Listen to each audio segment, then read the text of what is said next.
What's up, fun kids? I am Ellis. I am currently a flight student at flight school.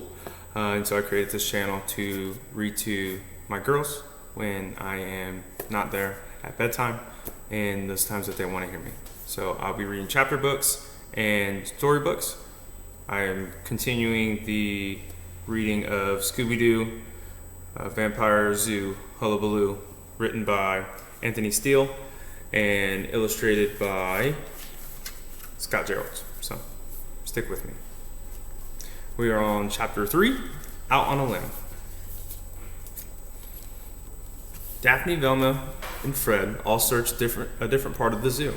Fred and Daphne used flashlights to search the treetops for the missing vampire bats. Velma kept her flashlight pointed at the path in front of them. Those bats are going to be hard to spot way up in the trees, said Fred. While you two look for bats, I'll look for clues, said Velma. She stopped in her tracks, and I think I just found one. Velma aimed her flashlight at a folded piece of paper on the ground. Fred and Daphne gathered around while Velma picked it up and unfolded it. Is that a map of the zoo? Asked Daphne. I think so, replied Velma. It looks like something they would sell at a gift shop. Fred pointed to parts of the map. It looks as if someone wrote all over this one. The elephant pit is circled, said Daphne. So are the bear and monkey exhibits. A bunch of them are circled, said Velma. She smiled. I think we just found the first clue. Something rustled in the trees above them. All three shined their flashlight into the branches. A little black monkey swung down from the branch. It's Rocco, said Daphne. He must have escaped again. Fred held up a hand. Come here, Rocco, he said. Come on down. The little monkey shook his head and clamped onto one of the other branches. He wasn't coming down. Here, Daphne handed Fred her flashlight. Then she grabbed the lowest branch. He likes me, remember? She began to climb the tree. Be careful, Daphne, warned Velma.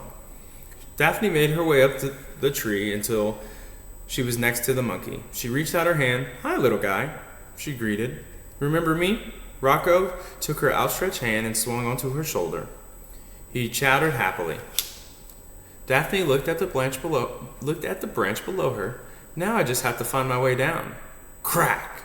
The branch snapped. Rocco held tight to Daphne's head as she fell.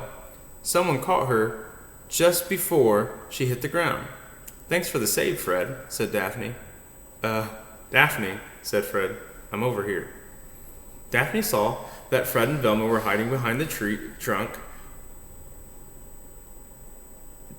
Daphne looked down at the arms that held her. They were huge and covered in black fur. Rocco sprang from Daphne's shoulder as she stood face to face with a huge gorilla. Daphne smiled, trying to remain calm. Guys, there's a big gorilla holding me. We know, said Velma. It came out of nowhere.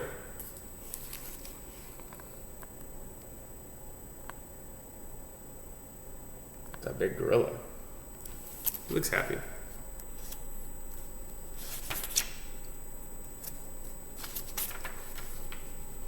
The gorilla tilted his head, looking Daphne over. Velma spotted a large basket of fruit. Look, she said. This must be what Scott feeds some of the animals. Let's distract the gorilla. Good idea, said Fred. They each grabbed a handful of fruit and tossed some at the gorilla. A large apple bonked the back of its head. The gorilla looked back at them. It's working, said Fred. Keep it up. As they whacked the ape with more fruit, the gorilla sat Daphne on the ground. Then it turned to face its attackers. The gorilla caught a flying apple and an orange and a banana in midair. Fred and Velma stopped throwing fruit. Now what? Asked Velma. The gorilla looked at Fred and Velma and then at the fruit in its hands. A wide grin stretched across his face, and he began to juggle the fruit.